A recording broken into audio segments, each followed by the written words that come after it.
এই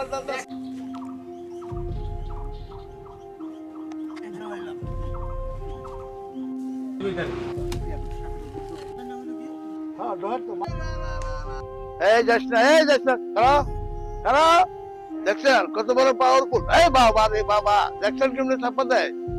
এটা এইভাবেই থাপ্পা দেয়, আবার এইভাবেই আমি ধরে লাই। এত বড় থাপ্পা দেয়, এত বড় ধরে লাই, দেখলেন?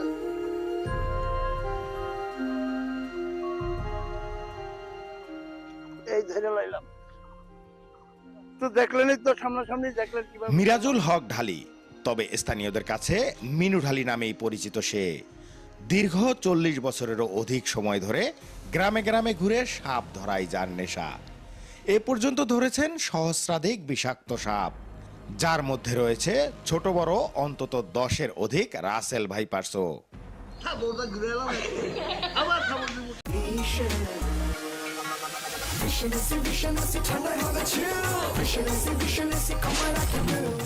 শরীয়তপুরের পদ্মার তীরবর্তী এলাকায় রাসেল ভাইপার সহ বিষাক্ত সাপের উপদ্রব বেড়ে যাওয়ায় গ্রামবাসীর কাছে এখন বড় ভরসা এই মিনু ঢালি।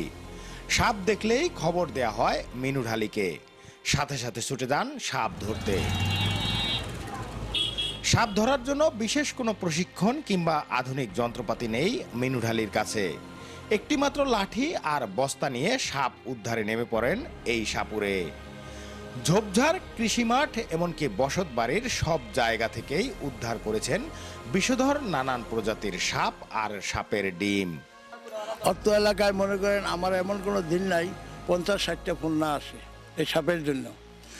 কারণ এই সখীপুর থানার মধ্যে সাপের খুবই উৎপাত, এমন কোনো এলাকা নাই যে সাপ না আছে।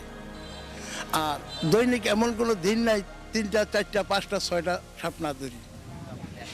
এই খবর পাই, খবর ফোন দিলেই যাই, গিয়া ধরে নিয়ে আসি আর কি। সাপ নিয়ে কোনো ডর ভয় নেই এই মিনু ঢালির।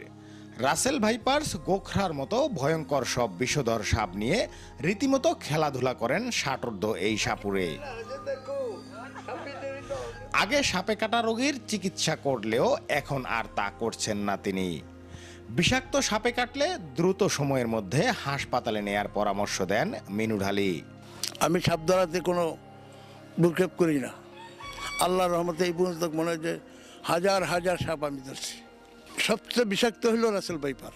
আর যেই জায়গায় আক্রমণ করবো ওই জায়গায় পৌঁছা যায়। এটা পছন্দ দূরের কথা, এটা হাড় পর্যন্ত গালায় লায়। ছোটবেলা থেকে সাপের প্রতি ভালোবাসা ছিল মিনু ঢালির।